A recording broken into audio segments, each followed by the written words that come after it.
বিসমিল্লাহির রহমানির রহিম। আজকে একটি গুরুত্বপূর্ণ বিষয় আমি আপনাদের সামনে তুলে ধরব।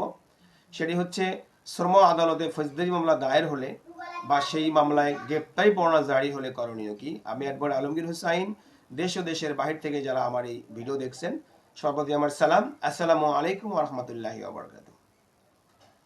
শ্রম আদালতে কারো বিরুদ্ধে ফৌজদারি মামলা দায়ের হলে বা গ্রেপ্তারি পরোয়ানা জারি হলে করণীয় কি, সেই বিষয়টি আলোচনা করার পূর্বে আমাদের জানা দরকার শ্রম আদালতে কি কি কারণে ফৌজদারি মামলা দায়ের হতে পারে।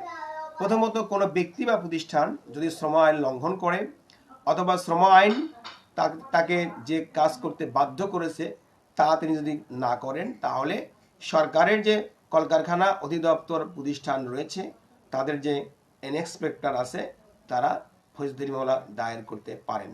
এবং সেই ফৌজদারি মামলায় যদি গ্রেপ্তারি পরোয়ানা জারি হয়ে যায় তাহলে ভয়ের কিছু নাই, কারণ শ্রম আদালতের সমস্ত ফৌজদারি মামলা হচ্ছে জামিনযোগ্য।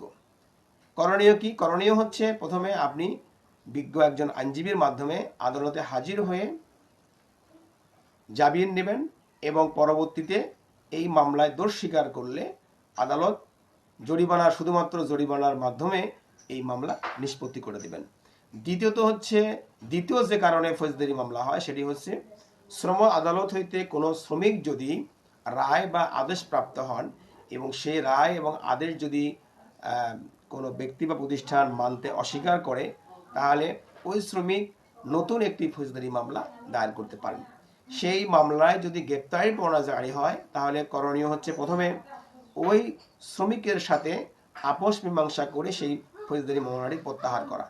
আর যদি আপনি আপোষ না করতে চান তাহলে সেই মামলার রায় বা আদেশ যদি একতরফা হয়ে থাকে তাহলে সেই একতরফার বিরুদ্ধে ওই আদালতে মিসকেস করার মধ্য দিয়ে আপনি ফৌজদারি মামলাটি স্থগিত করতে পারেন।